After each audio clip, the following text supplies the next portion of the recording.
जी sir. Girish भाई के पास आता हूँ। अजय शुक्ला जी भी जुड़ गए हैं साथ में। अजय जी, आपका भी स्वागत है। गिरीश भाई, आपकी गाड़ी स्टेशन पे आ जाए ना तो दिक्कत होती है सर। दोस्तों, कल यही प्रोग्राम सुबह देखिएगा कि है टाइटल वही है, प्रिय मोदी जी, गुजरात जाने वाली ट्रेन 7 लोक कल्याण मार्ग वाले स्टेशन पर शीघ्र आने जा रही है। यात्री सावधान। सर, यही होने जा रहा है। 7 लोक कल्याण मार्ग आपको पता ही है सर। तो गुजरात जाने वाली गाड़ी आ रही है सर। बहुत देर नहीं लगी मुझे लगता है। मार्गदर्शक मंडल की समाप्ति, विधिवत समाप्ति, अंतिम संस्कार हो गया सर उसका। खुद का नंबर आया तो क्या करोगे सर आप? संस्कार ही करोगे ना उसका। अल्टीमेटली उस अग्नि में वो कैसे झुलस जाए जिसका कुंड दूसरे के लिए तैयार किया हो सर। तो मोदी जी किसी अग्नि परीक्षा से नहीं गुजर सकते। वो अग्नि परीक्षा सीता जी के लिए हो सकती है, लेकिन मोदी के लिए नहीं। किसी में इतनी हिम्मत नहीं कि मोदी की अग्नि परीक्षा ले ले। पर सर क्या करूं, मैं भी मजबूर हूं। वक्त है ना, समय, जिसकी मैंने बात कही थी पृष्ठभूमि के अंदर, कि वक्त अपने वक्त से पहले आकर आपके सामने खड़ा हो जाता है और कहता है मैं आ गया। और आप कहते हो अभी से इतनी जल्दी तू आ गया? लेकिन आ गया सर। गिरीश भाई। दिनेश जी धन्यवाद। ये मार्गदर्शन मंडल का जो कॉन्सेप्ट है वो क्यों आया? एक बुक है सागरिका घोष ने जो लिखी है, India's most loud prime minister. उसमें ये जो उन्होंने उस वक्त जो कोट्स दिए हैं उसमें से आपको ये समझ में आ जाएगा कि ये क्यों हुआ था। आपको बीच में एक इंसिडेंट बता दूं। हमारे बहुत ही एक अजीज दोस्त है बचपन के, कादिर शेख करके, वो बड़ी मजाक में हमको चिढ़ाया करते थे कि वो बोले बेटा बीमार था तो माँ ने बोला बेटा तू ठीक हो जा, मैं चांद जितनी बड़ी रोटी बना दूंगी।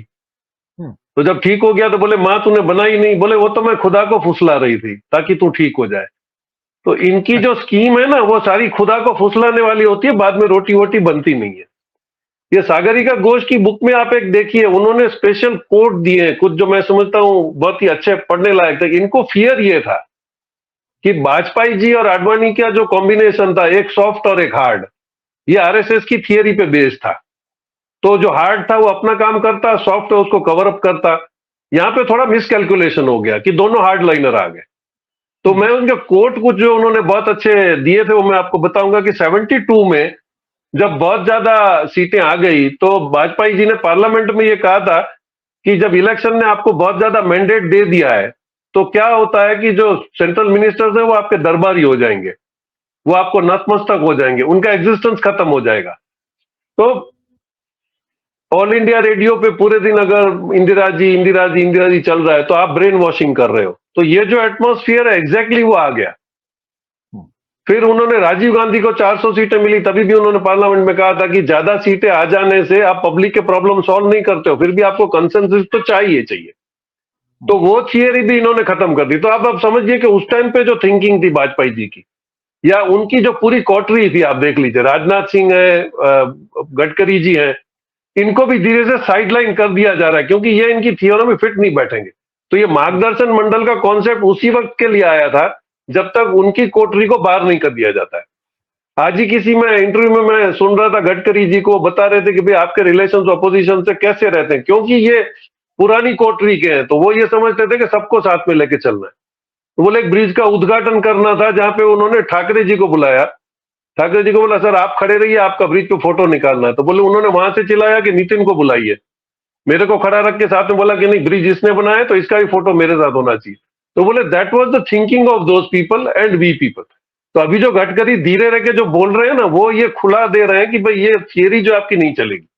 तो मार्गदर्शन मंडल तब तक था जब तक ये पुरानी कोठरी खत्म नहीं की जाती। अब वो मार्गदर्शन मंडल रिवर्ट हो गया क्योंकि जो पूरे हिंदुस्तान का कानून बदल सकते हैं, पार्लियामेंट बदल सकते हैं, नोटें बदल सकते हैं, तो वो तो ये तो छोटा सा कानून है, खुद ही बदल दें क्योंकि ये इनका इंटरनल मैटर है, ये कोई कॉन्स्टिट्यूशन नहीं है।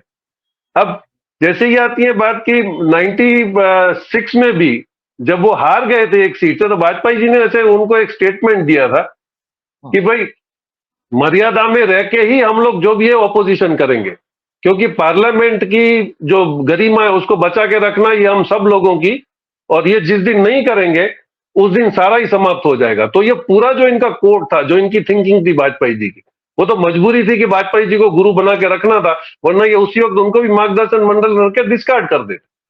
तो आप समझिए मार्गदर्शन मंडल का जो कॉन्सेप्ट था वो पूरा हो गया, इनका जो what they are thinking has been done.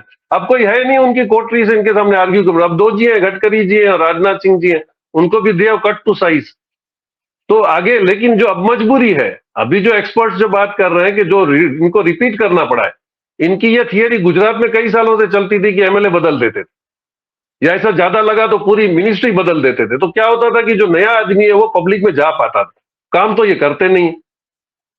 तो ये हो रहा था, लेकिन इस वक्त ये जो मजबूरी आ गई है कि जो विद्रोह का जो डर लगा बैठा है वो ये कर रहा है इनको कि नहीं, पुराने वालों को ले आओ, अब वो अपना सर खुद ही फोड़ लेंगे। तो एंटी इनकम्बेंसी की वजह से रिस्क तो है, ये सारा कंफ्यूजन अब रिजल्ट में कब ओरिएंट होता है ये देखना पड़ेगा।